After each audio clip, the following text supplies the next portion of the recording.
Hey guys, it's Sheila and welcome back for another video. So today we are going to be cleaning. What else do we do, right? This is life. Anyways, I'm going to go ahead and start here in my dining room, and there's always a random mess over here in this corner because this is baby girl's favorite spot and she loves to tear everything apart all day, every single day. So I'm just going to go ahead and play some good music for you guys and hopefully just get everything cleaned up and nice and neat.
So here I'm going to go ahead and move out the couches and sweep all the toys, all the lost toys, get behind and underneath these couches. So I'm going to go ahead and move and sweep and clean behind them and continue to build my glorious toy pile that I'll have to sort later. But yeah.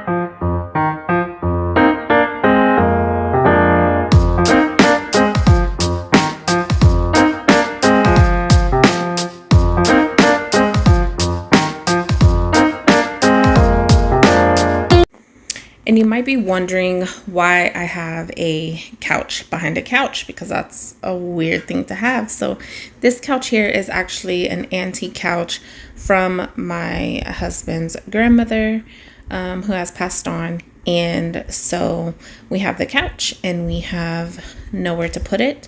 There's been times where I have had all three couches out, but I feel like it takes up all of my walls in my living room. And I didn't want all that space taken up. And we don't like the kids to sit on this couch anyways, because it's an antique couch.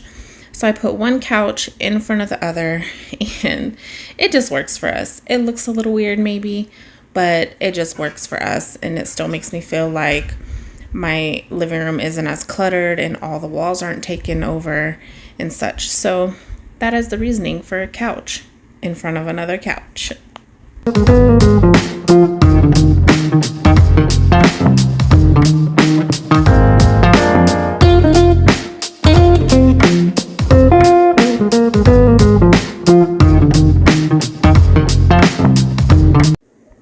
And baby girl is here living her best life, eating M&Ms off the floor. And you know what? I let her. Shoot me, call me crazy, whatever. I let her live her best life with her M&Ms. And yeah, so what can you do? I mean, she's entertained.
And here, as you'll see, I decided to go through all her toys, and that's a whole task in itself, but we get it done and it's clean.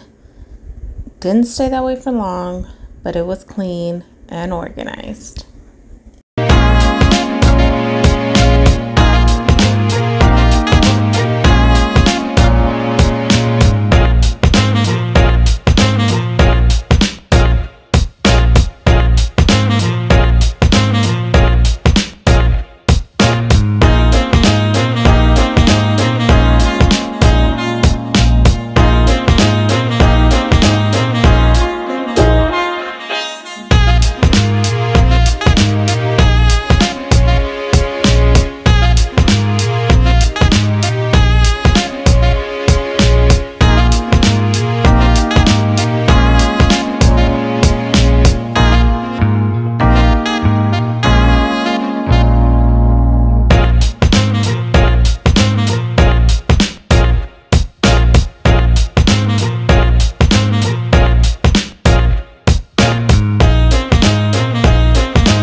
would one of my videos be without a stop into the kitchen? So I'm gonna tidy up here a little bit in the kitchen, and then we're actually gonna cook. So we're gonna cook some dinner, quick little recipe here, and I hope you guys enjoy.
Okay, so I believe I keep this in normal speed for you guys. It's been a minute, but I'm just going to use a pound of ground beef here. This was like a lower end pack of ground beef, but it's what we could find. You know, times are hard out here. The struggle is real.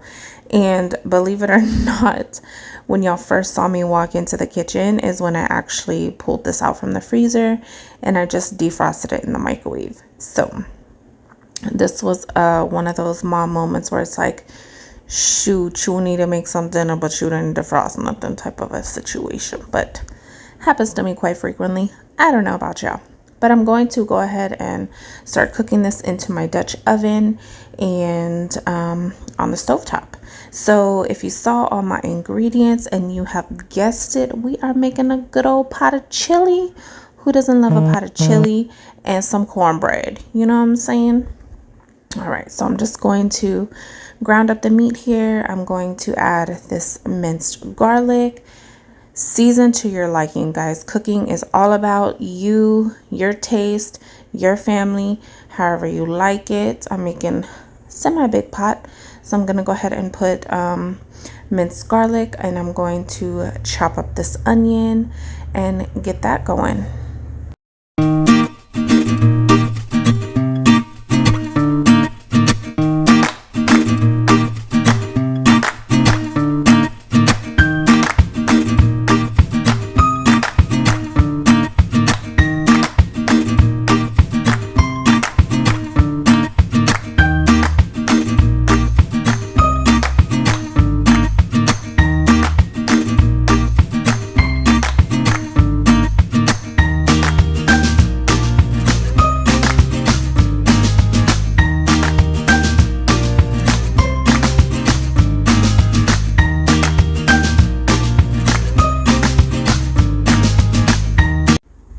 Alright guys, so I went ahead and pulled out a bowl. I'm going to make some cornbread.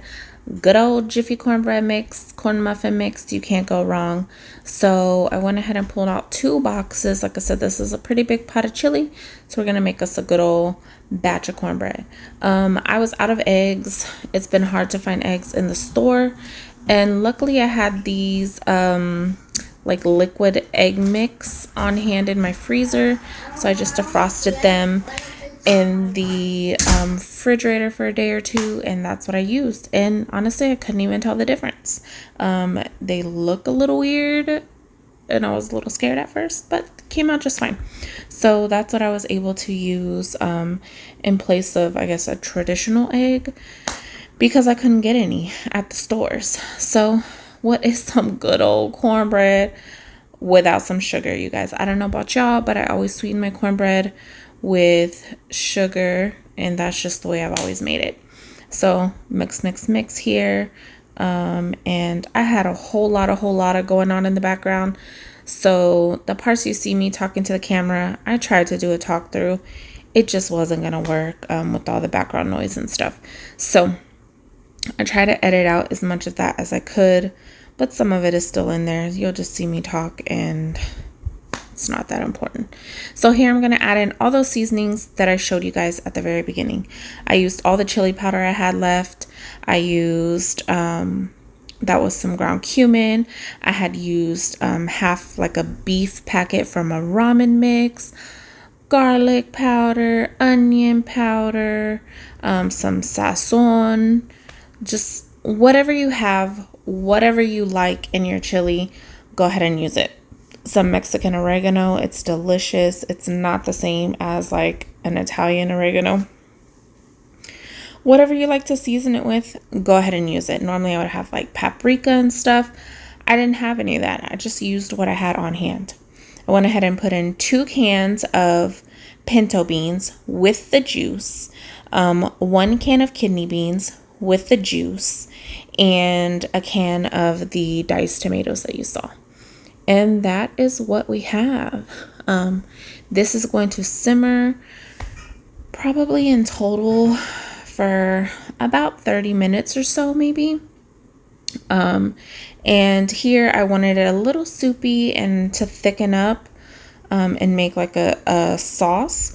So I added like a half a can of water to it. My intention was to use the leftover chili on chili dogs like the following day for lunch. Yeah, my husband made sure that was not an option. He sure did eat the leftovers, so that's okay. I went ahead and greased my pan here. This is just a square pan, like 8x8 maybe, I'm not even sure, with some olive oil spray because that's all I had on hand. And there we go. Fast forward here 20-25 minutes ish or so. Cornbread's going to be coming out the oven soon. You can see the chili is just bubbling away. All of the flavors are all mixed together. It's nice and soupy, but yet kind of thick a little bit. And yeah, that's about it. I do taste it for taste and end up adding a little bit of hot sauce. But that is going to be the end of the cook with me. I really hope that you guys enjoyed this video. I hope that it gave you some motivation to get a few things done and maybe to cook a good old pot of chili. It stretches, it's good for your family. You can use any kind of staple items that you have in your pantry. It's one of those throw it all together in a pot type meals. And if you need to bulk it up even more, add some rice to it, or serve it over rice, serve it over cornbread, serve it over bread, toast, whatever you can. Make it stretch. We are going to top ours with some hot sauce, some salsa that I had made, cheese, sour cream, the works. And yeah, thank you guys so much for making it to the end of the video. If you made it here, please leave a comment down below. I really appreciate you guys, and give this video a thumbs up if you like some good old home cooked chili. And I will see you guys in the next one. Bye.